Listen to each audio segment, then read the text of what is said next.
யாருக்கு மாலைகள் ஆவதென்று பூங்கொடிகள் பூக்கள் பூப்பதில்லை.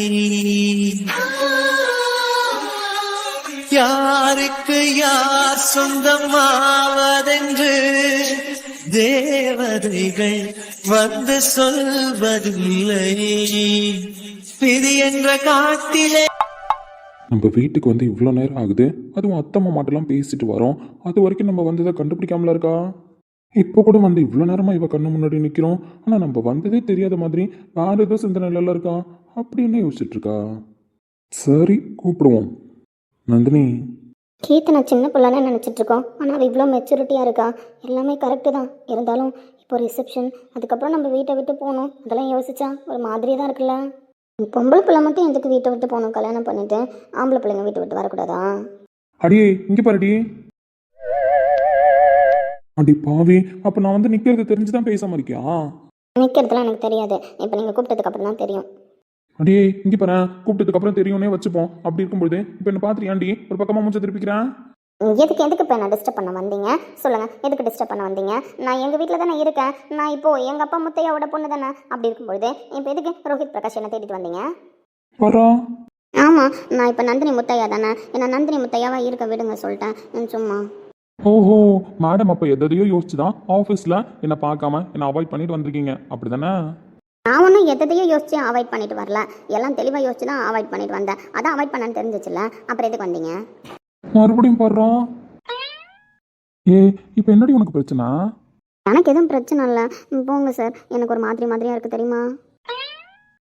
ஏன்டி நல்லா தானடி இருந்த, ஆனா நீ மாதிரியா இருக்குன்னு சொல்ற அளவுக்கு நான் எதுவும் பண்ணலையே. அப்படி இருக்கிற பட்சத்துல இப்போ எதுக்கு உனக்கு மாதிரியா வருது? இங்க பாருங்க, ஏதாவது பண்ணாதான் மாதிரியா வருமா? ஏன் வேற மாதிரியா வரக்கூடாதா?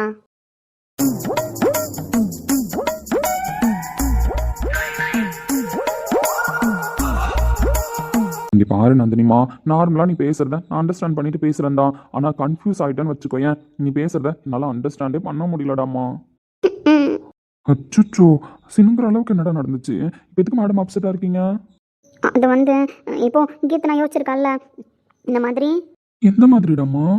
அதான் இந்த மாதிரி அப்பா தனியாக இருப்பாங்க, அப்பா வந்து என்ன பண்ணுவாங்க, நாங்கள் 2 பேரும் இல்லைன்னா அப்பா சமாளிப்பாங்க, இருந்தாலும் அப்பாவுக்கு ஒரு சோர்ஸ் தேவைப்படுது, அவரோட வீட்டை மீட்டு கொடுக்கணும், அதுக்காக நான் அக்காவும் ஹெல்ப் பண்ணணும் அப்படின்லாம் அவன் நிறைய யோசிச்சிருக்கல்ல.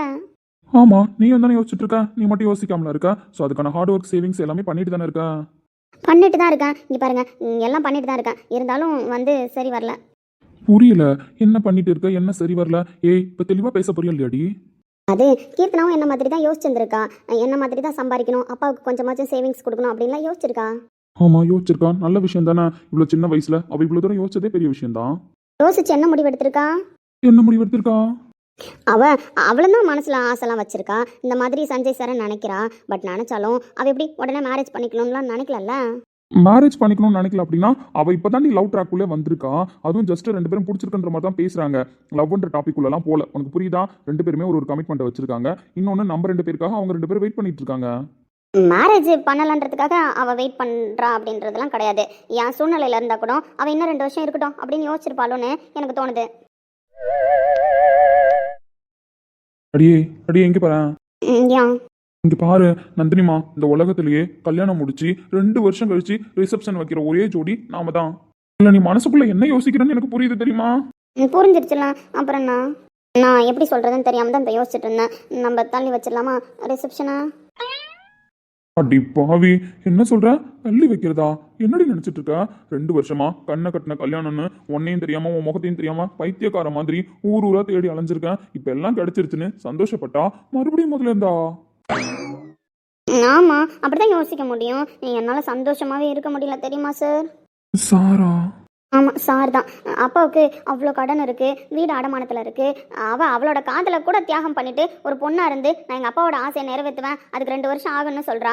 அவள் அங்கே கஷ்டப்படும் போது நான் மட்டும் எப்படி உங்கள் வீட்டுக்கு வந்து மருமகளாக அப்படியே வாழ முடியும் சார்? இல்லை, நீ நார்மலாகவே பேசு. நீ ஒரு முடிவு பண்ணிட்டு தான் பேசிட்டு இருக்க. அதனால நீ சார் அட்டாச் பண்ணாதான் நான் நம்புவேன் அப்படின்றதெல்லாம் கிடையாதுன்னா இப்போ என்ன பண்ணலான்னு சொல்ல வர? இந்த ரிசப்ஷனை நிறுத்துறதை பற்றி யோசிப்போமா? நான் தாலியை எப்பவும் போலே மறைச்சிட்டு உங்கள் கம்பெனியில் ஒர்க் பண்ணுறேன். கீர்த்தனா நானும் சேர்ந்து வேலைக்கு போகும்போது சீக்கிரமாக உழைச்சி அப்பாவோட கடன் அடைச்சிருவோம்ல, வீட்டையும் மீட்டுருவோம்ல, அதுக்கப்புறம் நான் உங்கள் வீட்டுக்கு வந்தால் ஹாப்பியாக இருப்பேன்ல. அதனால தான் சொல்கிறேன், நான் இவ்வளோ நாள் தாலி வெளியிலையும் காட்டலையா, அதனால அது மறைஞ்சு தானே இருக்கு. இன்னும் 2 வருஷத்துக்கு அது மறைஞ்சே இருக்கட்டும், நான் நல்லா மெயின்டைன் பண்ணிக்கிறேன் சார். அப்படி பாவி என்னடி பேசிட்டு இருக்கா? ஏன்? நான் எதுக்கு இங்கே வந்தேன் தெரியுமா? சரி நம்ம பொண்டாட்டி ஆஃபீஸில் பேசாமல் வந்துட்டா, அவளை போய் ரிலாக்ஸ் பண்ணிட்டு அப்படியே 4 வார்த்தை ரொமான்டிக்காக பேசிட்டு உன்னையும் சமாதானப்படுத்திட்டு உனக்கு ஆறுதல் சொல்லலான்னு வந்தா, நீ என் தலையில இடி இறக்குற மாதிரி, சார் திரும்பி சிங்கிளாவே இருந்து பாருங்களேன், அது கூட நல்லா தான் இருக்கும் அப்படின்னு சொல்ற.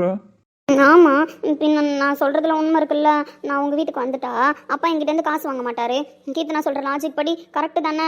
அவள் சேலரியை மட்டும் வச்சு எங்கள் அப்பா எப்படி கடனெல்லாம் அடைப்பார்? இலக்கியா ஒரு பிளானை யோசிச்சு கீர்த்தனாவுக்கு வேலை போட்டு கொடுத்தா, இப்போ ஒரு பிளான் எல்லாம் தனியாக யோசிக்கிறான். இந்த லிஸ்ட்ல இல்லாத பிரச்சனையாச்சே. இங்க பாரு நந்தினிமா, இங்க பாரு, நான் எதுக்கு வந்தேன்னு ஃபர்ஸ்ட் கேட்கலாம். இல்லை சார், நான் உங்ககிட்ட பேச மாட்டேன் சார். நான் முடிவு எடுத்துட்டேன், அதனால வந்தேன் சார். ஒழுங்கா வாய மூடுடி, சும்மா சாரு சாருன்னு உசு பேத்துற மாதிரி ஆதித்தன்னு சொல்லி கூப்பிட்டுட்டு இப்போ சாராம்ல சாரு. சும்மா இருந்தவனுக்கு யாரடி உனக்கு பெட்னே ஓகே சொன்னா? அது ஆசைப்பட்டீங்கன்னு வச்சேன். அப்போ அதை சொல்லி கூப்பிடு. அதை விட்டுட்டு சாரு மோர்னு திரும்ப ஆரம்பிச்சேன். பொல்லாதவனா பாப்பா இந்த ரோகித்தேன். ஃபர்ஸ்ட் இதை புரிய. என்ன இது? இந்த ஆஃபீஸில் ட்ரெடிஷ்னல் டேன்னு ஒன்று நடக்கவே இல்லை, ஓகேவா? மற்றபடி பொங்கல் செலிப்ரேஷன், தீபாவளி செலிப்ரேஷன் அப்போ எல்லாரும் செலிப்ரேட் பண்ணுவாங்க. பட் நான் அதில் பெருசாக பார்ட்டிசிபேட் பண்ணதில்லை. என் பொண்டாட்டியை ஆஃபீஸ்க்கு ஆஃப் சாரியில் வர சொன்னால் வரமாட்டாளே, சரி அட்லீஸ்ட் சாரிலையாச்சும் வர சொல்லி பார்ப்போம் அப்படின்றதுக்காக ரொம்ப யோசிச்சு எத்தனிக் டேவை கண்டுபிடிச்சேன். அதுக்கும் இப்போ இந்த கவருக்கு என்ன சம்மந்தம்? வாங்கி பாருங்க, அப்போ தானே தெரியும். பாதி ஜீவன் கொண்டு தேகம் வாழ்ந்து வந்ததோ, மீதி ஜீவன் என்னை பார்த்த போது வந்ததோ. பெங்களூர் போனப்போ நீங்க எதுக்கு என் கூட நின்றுட்டு இருக்கீங்க, நீங்க எதுக்கு என்ன வேடிக்கை பார்த்துட்டு இருக்கீங்க அப்படின்னு சொல்லி கடையில துரத்தி விட்ட பத்தியா, அதெல்லாம் உனக்கு ஞாபகம் இருக்கும். அதெல்லாம் மறக்கிறதுக்கு நீ என்ன அப்ப சரக்கு அடிச்சிருந்த? அதுக்கப்புறம் தானே அந்த இன்சிடென்ட்லாம் நடந்தது. ஸோ அப்படி மேடம் துரத்தி விட்டப்ப சார் சும்மா நிற்க முடியாம போய் சாரி செக்ஷன்ல நின்னப்போ, என்னைக்கா இருந்தாலும் நம்ம பொண்டாட்டி இவ தானே, சரி நம்மளால முடிஞ்சப்போ கொடுக்கலாம், பெங்களூர் வரைக்கும் வந்துட்டு பெங்களூர் சில்க் எடுக்கலன்னா எப்படின்னு சொல்லி மேடம்க்கு சார் ஒரு சாரி எடுத்தேன். அதை கட்ட சொல்றதுக்கு வாய்ப்பும் கிடைக்கல, அதை கட்டிக்கோன்னு சொல்றதுக்கு நேரமும் வரல. மேடம் ரொம்ப கோவமாலாம் இருந்துட்டு இருந்தீங்க. சரி அதான் இப்போ ஓரளவு சமாதானமாக்கிட்டீங்களே. கட்ட சொன்னால் நார்மலாக கட்ட மாட்டேன், நீ ஃபஸ்ட்டு சாரி கட்டி நான் பார்க்கணும். இதுக்கு முன்னாடி எப்படி வேணாலும் நீ சாரி கட்டியிருக்கலாம், பட் நான் பார்க்க போகிறது இப்போதான். ஒரு பொண்ணை ஒரு பையன் கல்யாணம் பண்ணிக்க போகிறான் அப்படின்னா, ஒன்று லவ் பண்ணுறப்போ ஏதாவது இன்சிடென்ட்ல சாரி கட்டியிருப்பா, இல்லை அரேஞ்ச் மேரேஜ் இருந்தால் பொண்ணு பார்க்குற ஃபங்க்ஷன், என்கேஜ்மெண்ட், மேரேஜ் அந்த மாதிரி புடவை கட்டி அந்த பையன் பார்த்துருப்பான். பட் நம்ம விஷயத்தில் எல்லாமே தலைகீழாக இருந்துச்சு. ஸோ நந்தினி எப்போ சாரி கட்டுவான்னு நானும் பார்க்கணுன்னு ஆசைப்பட்டேன். ரிசப்ஷனில் கட்ட தான் போகிறேன், இருந்தாலும் நீ ஃபஸ்ட்டு சாரி கட்டி நான் பார்க்கும்பொழுது அது நான் எடுத்து கொடுத்த சாரியாக இருக்கணும்னு ஆசைப்பட்டேன். சரி இந்த சாரியை ரிசப்ஷனுக்கு முன்னாடி எப்படி கட்ட சொல்லலாம்னு சொல்லிட்டு ஆஃபீஸ்க்கே ஒரு ரூல்ஸை போட்டு என் பொண்டாட்டி சாரி கட்டணும்னு இந்த பிளானை எக்ஸிக்யூட் பண்ணேன். ஆஃபீஸ்லேயே கொடுக்கலான்னு தான் பார்த்தேன், பட் நீ மூட் அப்செட்டாக இருந்த. இப்போது இந்த சாரியை கொடுத்து இவன் மைண்டை டிஸ்டர்ப் பண்ண தேவையில்லான்னு வெயிட் பண்ணேன். சரி என்னை பார்த்துட்டு கிளம்புவேன் அப்போ கொடுக்கலான்னு நினச்சேன், அப்போவும் நீ வரல. அதனால தான் வீட்டுக்கு வந்து அப்படியே இந்த சாரியை கொடுக்கலான்னு வந்தேன். அதுவும் இல்லாமல் கீர்த்தனா ஜாயின் பண்ணதில் உங்கள் அப்பாவுக்கு நிறைய டவுட் இருக்கும், சரி அதுக்கான கிளாரிஃபிகேஷனும் கொடுத்துட்டு போவோன்னு சொல்லிட்டு தான் நேரில் வந்தேன். ஏண்டி எனக்காக உங்கள் அப்பா கிட்ட பேசினேன்னு சந்தோஷப்பட்டுட்டு இருக்கண்டி, திரும்ப ஃபர்ஸ்ட்லேருந்து ஆரம்பிக்கிற பற்றியா எங்கள் அப்பாவுக்காக நான் பண்ண போகிறேன் அப்படின்னு சொல்லிட்டு நியாயமாக தான் இருக்குது. ஆனால் கல்யாணம் ஆகலைன்னா கூட நான் வெயிட் பண்ணுறதுக்கு ரெடி தான். கல்யாணம்னு ஒன்று ஆகிடுச்சு, இதுக்கப்புறம் எவ்வளோ நாள் வெயிட் பண்ண சொல்கிறேன்? இங்கே பாரு நந்தினிமா, நீ தெரிஞ்சு பேசுறியா தெரியாமல் பேசுறியா, இல்லை இப்போ விளையாட்டுக்கு பேசுனியா இல்லை சீரியஸாக பேசுனியான்னு என்னால் யோசிக்க முடியல. ஆனால் நீ இப்போ சொல்கிற விஷயத்தை என்னால் பண்ண முடியாதுன்றது தான் உண்மை. ரிசப்ஷனை நிறுத்திலாமா நான் அசால்ட்டாக கேட்குறேன், இதை நான் நம்ம 2 பேருக்கு மட்டும் ஏற்பாடு பண்ண ரிசப்ஷனா? கௌதம் இலக்கியோட லைஃப்பும் இதில் தான் இருக்குது. அப்படி இருக்கிற பட்சத்தில் கொஞ்சம் கூட யோசிக்காம அப்படியே ரிசப்ஷனை நிறுத்திலாமான்னு கேட்குறேன். எல்லாமே எனக்கு தெரியுது, பட் ஒரு மாதிரியா இருந்துச்சு. உங்கள் அப்பா சேலரியை வாங்க மாட்டாருன்னு நீயும் கீர்த்தனாவும் யோசிக்கிற மாதிரி உங்கள் அப்பாவை பற்றி நான் இவ்வளோ யோசிச்சு வச்சிருக்கேன். அப்படி இருக்கிற பட்சத்தில் உங்கள் அப்பா உன் சேலரியை வாங்க மாட்டாருன்னு தான் எனக்கும் தெரியும். தெரியுதுல்ல. இங்கே பாரு நந்தினிமா, நீ ஒரு சில விஷயத்தெல்லாம் யோசிக்காமல் இருக்க. யோசிச்சிருப்பேன்னு நானும் நினச்சேன், பட் நீ யோசிக்கல. சரி நீ யோசிக்கவும் வேணாம். நீ எந்த அளவுக்கு மைண்டில் போட்டு இந்த விஷயத்தை குழப்பிட்டு இருக்கியோ அதுக்கான சொல்யூஷன் கண்டிப்பாக கடவுள் கொடுப்பாரு. அதே போல் விளையாட்டுக்கு கூட இன்னொரு டைம் ரிசப்ஷனை நிறுத்துங்க அப்படின்னு சொல்லாத. இருந்தாலும் மனசு கஷ்டமா இருக்கு சார். மனசு கஷ்டமா இருந்தா மனசை வேணா நான் சரி பண்ணுறேன். நான் போகிறேன். நான் சொல்கிற எதையும் நீங்கள் காதில் வாங்குற மாதிரியே தெரியல, அதனால நான் போகிறேன். இங்கே பாருடி, சாரி எடுத்துட்டு வந்து கொடுத்துருக்கேன், மறுபடியும் கேட்குறேன் அந்த சாரி பிடிச்சிருக்கா பிடிக்கலையான்னு எதுவுமே சொல்லலை. நான் போகிறேன்னா என்ன அர்த்தம் எனக்கு புரியல. சொல்கிறான் டே இன்னுமா பேசி முடிக்கலாம் வரியா இல்லையா? லவ்னு ஸ்டார்ட் பண்ணாத நீ இவ்வளோ நேரம் கடலை போட்டு வரும்பொழுது லவ்லாம் ஸ்டார்ட் பண்ண எனக்கு டைம் ஆகும் தான். இங்கே வேற ஒருத்தி வேற மாதிரி பேசிட்டு இருக்கான், வெயிட் பண்ண வந்துடுறேன். வேற மாதிரி பேசிட்டு இருக்காங்களா? ஏன்டா டே ரிசப்ஷனுக்கு வேற ஒரு சில இதுக்கெல்லாம் அட்வான்ஸ் கொடுக்கணும்ல, நம்ம போய் கொடுத்துட்டு போகணும் வாடா. ரிசப்ஷனே நடக்குமான்னு தெரியலையா, இதில் வேற அட்வான்ஸ் கொடுக்கறத பற்றி பேசலாம். எனக்கு தெரிஞ்சு ஆல்ரெடி கொடுத்த அட்வான்ஸே ரிட்டர்ன் வாங்குற மாதிரி இருக்கும்னு நினைக்கிறேன். ஐயோ டேய், உனக்கும் உன் ஃபியூச்சர் பொண்டாட்டிக்கும் வேற வேலையே இல்லையாடா? யாட்டி கடமை கண்ணியம் கட்டுப்பாடு அப்படின்னு இருங்க, புரியுதா? ஆனால் நீங்கள் லவ்னே சொல்லிக்காம அட்வான்டேஜ் லெவல் டாஸ்க்லாம் பண்ணுறீங்க. அடுத்தது கல்யாணமே வேணாம்னு சொல்லிட்டு என்னென்ன டாஸ்க் பண்ண போறீங்கன்னு எனக்கு தெரியல. ஏய் மச்சான், நீ எனக்கு ரோல் மாடல்ரா. நீ உன் பொண்டாட்டிக்கிட்ட குட்டி குட்டியாக ட்ரை பண்ணுற வித்தையெல்லாம் கற்றுட்டு போய் தான் நான் எனக்கு ஃபியூச்சரில் பொண்டாட்டியாக வர போகிறவள்கிட்ட கொஞ்சம் கொஞ்சம் லவ் பண்ணவே கற்றுட்டு இருக்கேன் மச்சான். சீப்பேன் வாய முடு சும்மா. நான் பண்ணுறதுலாம் பண்ணுறேன்னு சொல்கிறேன்ல. இப்போ என் லவ் பிரேக்கப் ஆக போகுது, என் ரிசப்ஷன் நிற்க போகுது. அதனால நீயும் கீர்த்தனா வேணான்னு சொல்லிட்டு வந்துரு கையோட. ஓ மை காட் மச்சான், இப்போதான்டா அந்த மாஞ்செடிக்கு ரோஸ் வச்ச மாதிரி கீர்த்தனா தலையில ஒரு ரோஸ் வச்சுட்டு வந்தேன். ஆனா நீ இப்போ என் இதயத்துல முள்ளு குத்துற மாதிரி பேசிட்டு இருக்கடா. மல்லிகைப்பூ வச்ச என்னையே புருஷன் இல்லைங்கிறான். அப்படி இருக்கும்போது ரோஸ் வச்ச உடனே அவன் புருஷன் ஏத்துக்க போறான். இவளுங்க ஏமாத்திடுவாளுங்க. வா, உனக்கு நான் எனக்கு நீ அப்படியே இருக்கலாம்னா. மச்சான் யோசிச்சுட்டியாடா? ஒன்றுக்கு 100 வாட்டி யோசிச்சுட்டேன். இல்லை சரி வராது. இந்த சண்டையை சமாதானப்படுத்தினாலும் முடிவுக்கு வராது. அதனால நம்ம கிளம்பலாம். சார் கிளம்புங்க, பார்த்து ஃபோன் பேசிட்டு நான் அப்படியே கிளம்புறேன்னா. பாத்தியாடா, இவ்வளவு தூரம் நான் உங்ககிட்ட பேசிட்டு இருக்கேன். எல்லாத்தையும் கேட்டுட்டு பக்கத்துல தான்டா நிக்கிறான். எவ்வளவு தெனவிட்டா நான் கிளம்புறேன்னு சொல்றா பத்தியா? அப்ப என்ன அர்த்தம்? சொல்லு மச்சான். இவ ரிசப்ஷனை நிறுத்த போறான்னு தானே அர்த்தம். நந்தினி ஏமா? அதான் அப்படிதான் சஞ்சய் சார், சும்மா நீங்கள் எதுக்கும் அட்வான்ஸ்லாம் கொடுக்காதீங்க சார். நான் பேசுனதை வச்சு நாளைக்கு யோசிக்க ஆரம்பிப்பார். அதனால் நீங்கள் எதாக இருந்தாலும் யோசிச்சு முடிவெடுங்க. நீங்கள் 2 பேர் கிளம்புங்க. வேணும்னா நீங்களே இதுக்கப்புறம் ரோஹித் சாரை வச்சுக்கோங்க, நான் கேட்க மாட்டேன். போச்சா மச்சான், அப்ப 2 பேரும் நாளைக்கு மாலை போட்டுக்கலாமாடா? ஃபோனை வையன். மச்சான் சண்டையை பெருசாக்கிடாதடா. இல்லை நீ வை, நான் சண்டையை பெருசாக்கல, கொஞ்சம் தெளிவுபடுத்திட்டு வரேன். நான் போகிறேன். யார்கிட்டையும் பேச டைம் இல்லை. ரொம்ப நேரம்லாம் நின்று பேச முடியாதுண்ணா. திமிர பத்தியா உங்களுக்கு?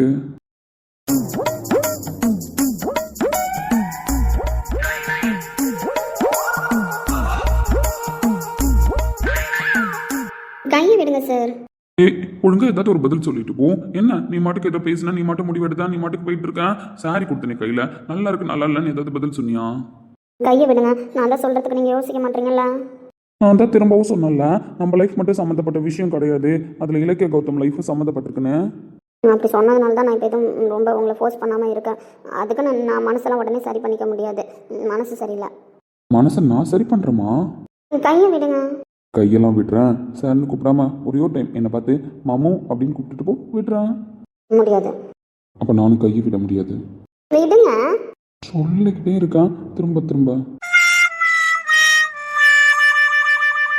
ஏய் இப்போ எதுக்கடி மூச்சு அந்த மாதிரி மாத்துறேன்? நீங்கள் தான் எல்லாத்துக்குமே காரணம் தெரியுமா? கொஞ்சம் கொஞ்சமாக எங்கள் வீட்டை பற்றி நான் யோசிக்கக்கூடாது, கொஞ்சம் கொஞ்சமாக எங்கள் வீட்டை நான் மறந்துடணும்னு சொல்லிட்டு நீங்கள் தான் என்னென்னவோ பேசி என்னென்னவோ பண்ணி என்னை டைவர்ட் பண்ணுறீங்க. அப்படி நீங்கள் டைவர்ட் பண்ணதில் தான் நான் யோசிக்காமலே விட்டுட்டேன். இல்லை எனக்கு புரியல, என்ன சொன்ன? ஆமாம், நீங்கள் தான் லவ் பண்ண கற்றுத்தரேன்னு சொல்லிட்டு எனக்கு லவ் பண்ண கற்றுக் கொடுத்து என்னை இப்படிலாம் மாற்றி வச்சுருக்கீங்க. நான் உங்கள் மேலே வச்சிருந்த பாசத்தால் எங்கள் அப்பா மேலே வச்சிருந்த பாசம் 1% குறைஞ்சிச்சோன்னு நான் வருத்தப்படுறேன் தெரியுமா? என் தங்கச்சிக்கு இருக்கிற அக்கறை கூட எனக்கு இல்லை. நீங்கள் நான் தான் கண்டுபிடிச்சி நம்ம 2 பேரும் சேர்ந்து வாழலாம்னு முடிவு பண்ணிங்கல்ல. எங்கள் அப்பாவை சமாதானப்படுத்தலாம் வந்தீங்கல்ல. அப்படி சமாதானப்படுத்துறதோட விட்டுருக்கணும். நான் என் தங்கச்சி மாதிரியே பேசியிருந்துருக்கணும். 2 வருஷம் கம்முன்னு இருங்க, எனக்காக 2 வருஷம் இப்போ நீங்கள் கம்முன்னு இருங்க, ஏன்னா உங்களுக்காக நான் 2 வருஷம் கம்முன்னு இருந்தேன் அப்படின்னு பேசியிருக்கணும். இவ ஏதோ சோகமா இருப்பா, இவளுக்கு ஆறுதல் சொல்ற சாக்குல நம்ம ரொமான்ஸ் பண்ணலாம் அப்படின்னு வந்தா இவ வேற மாதிரில டைவர்ட் பண்ணி விட்டுட்டு இருக்கா. கடவுளே, இங்க பாருடி, நான் உனக்கு லவ் பண்ண கத்து தந்தேன் அப்படிதானே? நான் லவ் பண்ண கத்து தரேன்னு சொன்னதெல்லாம் உண்மைதான். பட் நான் 1% கத்து தந்த எடுத்துட்ட, திரும்ப எனக்கு 5% கத்து கொடுத்தது யாருடி? யாரு? நீ தாண்டி. நானா லவ் டைலாக் பேசினப்ப கூட சார் உங்களுக்கு பேச தெரியல, நீங்களாம் என்ன பேசுறீங்க, நான் பேசுறேன் பாருங்க அப்படின்னு சொல்லிட்டு லவ் டைலாக்கா பேசினேன், கவிதையா பேசினேன், பெட் நேம்னு கேட்ட எனக்கு பெட் நேம் வச்சேன். அதையும் தாண்டி நெட்வொர்க்கு கிசுன்னு ஒன்று கொடுத்தடி. இது எல்லாத்தையும் பண்ணி விட்டுட்டு நான் தான் என்னவோ உன்னை வீணாக்குற மாதிரி பேசுறேன். ஐயோ பத்தீங்களா? அப்ப நானே தான் எங்க அப்பாவுக்கு துரோகம் பண்ணிட்டேனா? நானே தான் இப்ப துரோகம் பண்ணிட்டேன்னு சொல்ல வரீங்களா? நீங்க எதுவும் காரணம் இல்லையா? இப்ப நான் தான் காரணமா?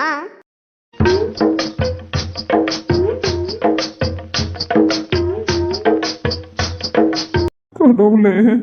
அதான் நீங்க சொல்ற மாதிரி கடவுளே அப்படின்னு நானும் தான் கூப்பிடணும்னு. நீங்க சொல்றது கரெக்ட் தான். நீங்க பேசினப்போ நான் வாயை மூடிட்டு வச்சிருந்துருக்கணும். இல்லாம ஓவரா பேசினல. என் தப்பு தான். நான் தான் துரோகம் பண்ணிட்டேன். நான் தெரியுமா, அப்படிலாம் இல்லடா. 2 பேர் மனசுலயும் ஆசையை வளர்த்துக்கிட்டோம்ல, இப்போ வந்து வேணா அது இதுன்னு சொன்னா ஒரு மாதிரியா இருக்குல்லடா. இப்படிதான் ஒரு மாதிரி மூஞ்ச வச்சுட்டு பேசி, இப்படிதான் ஒரு மாதிரி வாய்ஸை வச்சுட்டு பேசி என்னை வீணாக்கிட்டீங்க. திரும்ப நான் பேசுறதுக்கு இப்போ நானே தான் உங்களை வீணாக்கிட்டேன்ற மாதிரி பேசுறீங்க. உங்களை நம்ப கூடாதுன்னு சரியான ஃப்ராடு. இதுக்கு மேலே எனக்கு பொறுமைல்ல. இப்போ என்ன பண்ணணுங்கிற? எதுவுமே வேணாம். உங்ககிட்ட வரதான் நான் எங்கள் அப்பாவை பற்றி மறந்துடுறேன். உங்ககிட்ட பேசதான் நான் எங்கள் அப்பாவை பற்றி மறந்துடுறேன். சரி, இனிமேல் நானே வரமாட்டேன், நானே உங்கள்கிட்ட பேச மாட்டேன். அதே மாதிரி நீங்களும் என்கிட்ட வராதீங்க, என்கிட்ட பேசாதீங்க.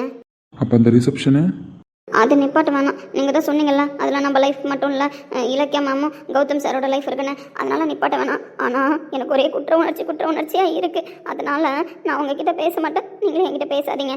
நீங்கள் யாரோ நான் யாரோ நம்மளுக்குள்ள எந்த சம்மந்தமும் இல்லை, அப்படிதானே? சம்மந்தமே இல்லைன்னு சொல்லிடுவா. ஆனால் எப்படி கட்டி பிடிச்சிட்டு நின்றுட்டு இருக்கான்னு மட்டும் பாரு.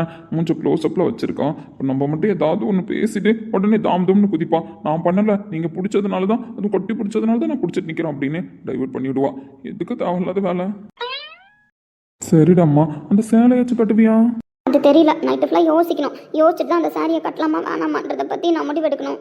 சரிடாம்மா, நீங்கள் முடிவெடுத்து கட்டினா கட்டுங்க, கட்டி இருங்க. அதில் எதுவும் பிரச்சனை கிடையாது. நான் கிளம்புறேன். அப்போ நான் எப்படி போனாலும் உங்களுக்கு கவலை இல்லை, அப்படி தானே சொல்ல வரீங்க? இதுக்கு இப்படி ஒரு ஆன்சர் இருக்காடாம்மா? இப்படி மட்டும்தான் ஆன்சர் இருக்கு. சரிடாம்மா, இப்போ நான் என்ன சொல்லணும்? நீ மனசு கஷ்டப்பட்டு பேசுறதுலாம் சரிதான்டாம்மா, பட் சாரி கட்டுறதுனால ஒன்றும் இல்லை, எனக்காக அந்த சாரியை கட்டிட்டு வா அப்படின்னு நீங்கள் சொல்லணும். சரிடாம்மா, நீ இப்படி பேசுறதுலாம் நியாயமான விஷயம்தான். ஆனால் எனக்காக அந்த சாரியை கட்டிட்டு வா. நான் இவ்வளோ ஃபீல் பண்ணப்பவும் உங்களுக்கு அந்த சாரி கட்டுறது தான் மெயினாக தெரியுதுல்ல? நந்தினி, எனக்கு ஒரு கிளைண்ட் கால் வருது. ரொம்ப நேரமாக ஃபோன் வைப்ரேட் ஆகிட்டே இருக்குது பாக்கெட்டில். ஏன்னா இந்த கிளைண்ட் இந்த டைமுக்கு கால் பண்ணுறேன்னு சொன்னாங்க. நான் மறந்துட்டேன் பற்றி அவங்ககிட்ட பேசுனதில். அதனால நீ தனியாக நின்று யோசிச்சு, தனியாக அந்த சாரியை கட்டலாமா வேணாமா அப்படின்னு யோசிச்சு நான் கிளம்புறேன்டாமா. டே ரோஹித், இதுக்கப்புறம் ஒரு செகண்ட் நின்னாலும் கேள்வி அவளே சொல்லி கொடுத்து அதுக்கு வேற பதிலும் மாற்றி யோசி விளையாண்டு உன்னை பைத்தியக்காரன் ஆக்கிடுவா. இப்போ கொஞ்சம் தெரியட்டும், அதுக்கப்புறம் பேசிப்போம். இப்போதைக்கு எப்படியாவது கிளம்பிடுடா. நான் கிளம்புறேன்டாம்மா. வீட்டுறியா என்ன? சரி, ஆனால் நீங்கள் என்கிட்ட பேசக்கூடாதுண்ணா. சரி, நான் பேசலாம். நான் சொன்னால் அதுக்கு நீங்கள் பேசாமல் இருப்பீங்களா? டிசைனாக மூஞ்ச வச்சுக்கிறேன். என்கிட்டே வந்து டிசைனாக மூஞ்ச வச்சு ஆக்டிங் பண்ணுறாளே. இப்போ நான் என்ன பண்ணுவேன்? யான்னு கேட்டா, யார் வரீங்க? அம்மா தேடுவாங்க, ரொம்ப நேரம் ஆயிடுச்சுலாம். உன்னை உங்கள் அப்பா தேடுவார். ஏன்டாம்மா என் கூட பேசி டைம் வேஸ்ட் பண்ணுற? நீ போய் உங்கள் அப்பா கூட டைம் ஸ்பெண்ட் பண்ண. என்ன நீ நந்தினி முத்தை அல்ல? ஆமாம்ல. ஆமாண்டம்மா, என்னையும் எங்கள் மம்மி ரொம்ப தேடுவாங்க. நான் போட்டா? சரி. I am very happy. Start music.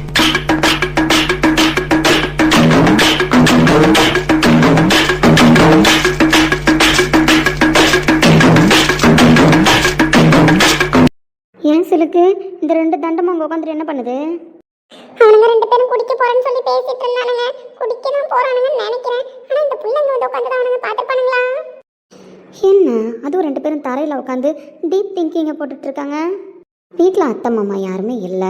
Shopping போயிட்டு வரேன், இந்த மாதிரி ரிசப்ஷனுக்காக நிறைய பொருள்லாம் தேவைப்படுது, அது நாங்களே போனால் தான் வாங்க முடியும்னு சொல்லிட்டு கிளம்புனாங்க. அவங்க அந்த பக்கம் போன ஸ்பீடு மறையறதுக்குள்ளே இந்த பக்கம் மொட்டை மாடியில் வந்து உட்காந்துருக்கானுங்க. இவனுங்க ரெண்டு பேரும் சண்டை போட்டுட்டு தானே இருந்தானுங்க. எப்போ சமாதானமானானுங்க? கடவுளே, குடின்னு வரும்போது ரெண்டு பேரும் சமாதானம் ஆயிட்டானுங்க. ஓனரம்மா, இது உனக்கு புரியலையே? அவனுங்க குடிக்க தான் போய் உட்காந்துருக்கானுங்க. சுத்தி முத்தி பாப்பானுங்க. இப்ப பாரு, பாட்டில் எடுத்து வைப்பானுங்க. ஆனா பாவம் தான் இந்த கௌதம் பையலும். நம்ம இந்த இலக்கிய பிள்ளை டைவர்ட் பண்ணுவோம்னா என்னாச்சு சிலுக்கோ? பசிக்குதுன்னு ஒரு சிக்னலை கொடுப்போம். அப்படி கொடுத்தாதான் இந்த பிள்ளை கேரட் எடுத்து வரேன்னு கீழே போகும். அந்த கேப்ல நம்ம இவனுக்கு ஏதாவது சிம்டம்ஸ் காமிப்போம். என்னடாம்மா பசிக்குதா? எனக்கு தெரியும், மாடிக்கு வந்து உட்காரும்போதே உனக்கு அப்படியே இந்த அட்மாஸ்பியருக்கு ஏதாவது சாப்பிடணும் போல தோணுன்னு சொல்லிட்டு, அதனால தான் கையோட கேரட் எடுத்து வந்திருக்கேன். கேரட் சாப்பிட்றியா? போச்சு, சுச்சமத்தை மொத்தமும் கண்டுபிடிச்சிட்டான். மாட்டடாம அவனே. இந்தா கேரட் சாப்பிடுன்னா. கேரட் என்னவோ நல்லா தான் இருக்கு. ஆனா ஓனர் இன்னைக்கு அடி வாங்கி சாவ போறான்றது நினைச்சாதான் கொஞ்சம் வருத்தமா இருக்கு. சரி, சாப்பிட்டு வச்சு தெம்பா இருப்போம். அடி வாங்கினாலும் அவனுக்கு ஆறுதல் சொல்லுவான்னு. இங்கே பாருடா, உங்கள் வீட்டில் எல்லாரும் ஷாப்பிங் போகிறேன்னு போயிருக்காங்க. பட் இந்த டைமில் திருட்டு வேலை பார்க்குறதுலாம் ரொம்ப தப்பு சொல்லிட்டேன்.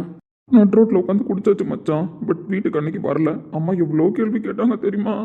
தெரியுதுல்ல, அப்புறம் என்ன, எதுக்கு இப்போ குடிக்க போகிறேன்? அந்த முட்டை கண்ணியாக மறக்க முடியல. ஏன் அவள் தான் இன்னைக்கு வந்து சாரி கேட்டாடா. போய் சொல்ற. அவ அன்னைக்கு ஒன்றும் சாரி கேட்கல. அப்படி சாரி கேட்டிருந்தா என்ன திரும்ப பார்க்கும்போது சாரி கேட்டிருப்பாள்ல, என்கிட்ட பேச ட்ரை பண்ணியிருப்பாள்ல. அவ என்கிட்ட வந்து பேசின விதம் எல்லாமே ஆட்டிடியூடா தான் இருந்தது. சாரின்ற ஒரு வார்த்தை கூட வரல. ஏன் அவள் ஏதோ ஒன்று வச்சு டீஸ் பண்ணுறா. மற்றபடி அன்னைக்கு நைட்டு உங்ககிட்ட வந்து பேசும்போதே அவள் மாறிட்ட மாதிரி தான் எனக்கு தோணுச்சு.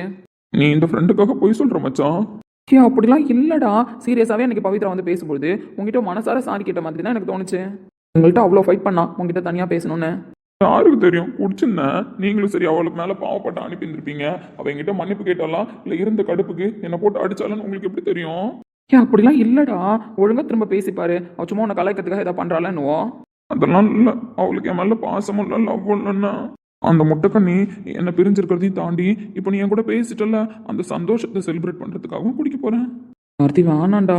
வீட்டில் யாராவது சீக்கிரமாக வந்துட்டாங்கன்னு வச்சுக்கோயேன் மாட்டிப்ப. நீ குடிச்சிட்டு இருக்கிறதெல்லாம் பார்த்தா தப்பாக நினைப்பாங்கடா. ஓ, அப்ப நீ இந்த வீட்டு மாப்பிள்ளை ஆயிட்ட. நான் குடிச்சிட்டு இருக்கிறத பார்த்தா உன்னை தப்பா நினைப்பாங்க அப்படித்தானே சொல்ல வர? ஏன் பைத்தியக்காரன் அப்படி சொல்ல வரலடா. அப்படிதான் சொல்ல வர. அப்படிதான் சொல்ல வரேன்னு. இலக்கியாவை பிடிக்காதுங்கிற, இலக்கிய கூட வாழ மாட்டேங்கிற. ஆனா இந்த வீட்டு மாப்பிள்ளன்ற கௌரவத்தை மட்டும் எடுத்துக்கணும்னு நினைக்கிறேன். இதுல என்ன மச்சான் நியாயம் இருக்கு? அப்போ நான் தப்பா நினைப்பன்றதுக்காக வெளியில சொல்லாம இருக்கியாடா? இலக்கிய கூட வாழ்ந்துட்டு தானே இருக்கேன். எச்சிப்பேன். இப்போ என்ன உனக்கு குடிக்கணும் அவ்வளோதானே? குடி. கூடினா நீனு கம்பெனி கூட. இவர் கம்பெனிலாம் கொடுக்க முடியாது. திடீர்னு உங்கள் வீட்டிலேருந்து யாராவது வந்து பேசுனாங்கன்னு வச்சுக்கோயேன், 2 பேரில் ஒருத்தவங்களாச்சும் சமாளிக்கிறதுக்கு ரெடியாக இருக்கணும். பாத்தியா பாத்தியா, இப்ப கூட நீ குடி, நான் குடிக்காம இருக்கேன். ஏன்னா நான் இந்த வீட்டு மாப்பிள்ளன்னு சொல்லாம சொல்றேன். நீ என்னதான் மன்னிச்சிட்டேன்னு சொன்னாலும் இன்னும் நீ என் மச்சானா மாறலடா, என் ஃப்ரெண்டா மாறலடா. ஏய் புரிஞ்சுக்கடா ப்ளீஸ். நான் குடிக்கல, நீ குடி, நான் கம்பெனி கொடுக்குறேன். அது எப்படி மச்சான் குடிக்காம உட்காந்து கம்பெனி கொடுக்க முடியும்? சொன்னா புரிஞ்சுக்க கார்த்தி. பரவாயில்ல, நீ என்ன மன்னிக்கலல்ல? ஏய் பரவாயில்ல பரவாயில்ல, நான் குடிக்கிறேன். நீ குடிக்க வேணாம்னா?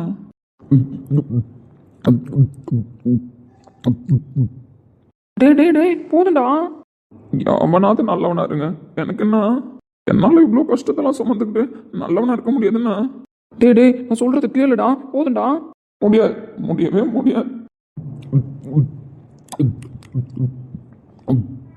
முடிச்சிட்டான். ஐயோ கடவுளே.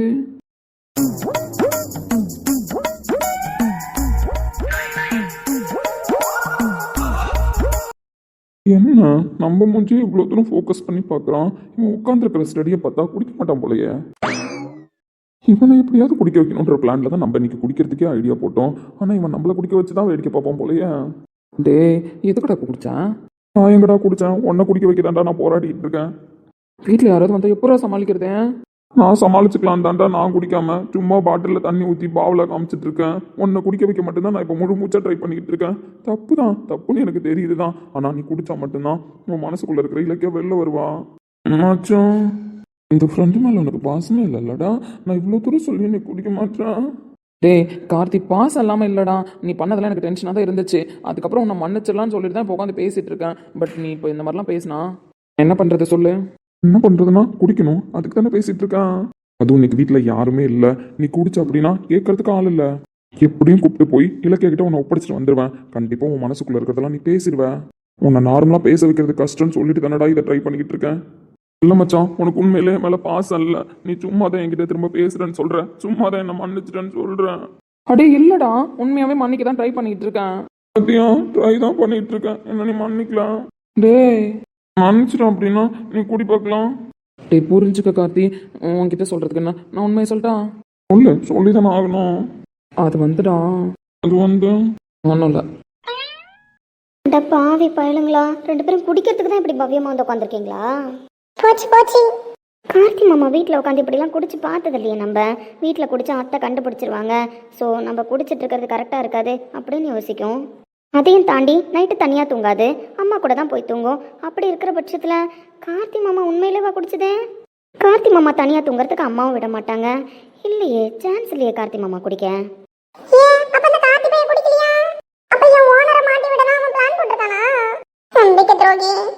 என்னவா இருக்கும்? எதுக்கு இப்போ கார்த்தி மாமா கௌதம குடிங்குது? ஐயோ, எப்படி இப்ப ஓனர் கலெக்ட் பண்றது? டாக்டர் நண்பா, உனக்கு ரோஷம் அதிகண்டா, ரோஷம் அதிகண்டா, அதை விட பாசம் அதிகண்டா.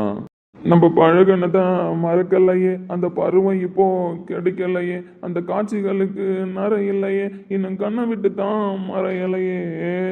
டே கடவுளே, எவ்வளோ சென்டிமெண்ட்டாக பேசி எவ்வளோ சென்டிமெண்ட்டாக பாட்டு பண்ணாலும் உன் மனசு இறங்காது போலையே. கர்ணன் போல கடமைய மதிச்சு தினம் தினம் உழைச்சவன் வேர்வைய வடிச்சவன் பாட்டுக்காரன் பாரதி சொன்ன கண்ணனை போலவே எனக்கு இங்க பிறந்தவன் கண்ணு ரெண்டும் தான் கலங்குதையா என்ன புண்ணியம் செஞ்சேன் உன்னாடைய நன்றி காடன் தீர்க்க என்ன கொடுப்பேன் உன் வேலைக்காரனாக வந்து போறப்பேன். நம்பிட்டான் போலயே நம்பிட்டான். என்ன ஃபேஸ் ரியாக்ஷனை மாத்திட்டான். அப்படியே கயிறு பிடிச்சி மேலே ஏறிடுவோம். கார்த்தி கௌதம கார்த்தி கௌதம ஏ சாமி நான் உன்னை கஷ்டப்படுத்திட்டான்ல அவளுக்காக. அப்படிலாம் இல்லை மச்சான். இப்போ என்னடா உனக்கு? நான் குடிக்கணும் அவ்வளோதானே? இல்ல நீ குடிக்க வேணாம். நீ நல்லவனா வேறு. எனக்காக நீ குடிக்க வேணாம். உனக்காக நான் உசிரியா கொடுப்பேன்டா. அப்படி இருக்கும்போது குடிக்க மாட்டேனா? இல்ல நீ தான் இந்த வீட்டு மாப்பிள்ளையாச்சே, இலக்கியாவுக்கு புருஷனாச்சே. அப்படி இருக்கும் பொழுது இந்த ஃப்ரெண்டுக்காகலாம் கம்பெனி கொடுத்து குடிப்பியா என்ன? Start music.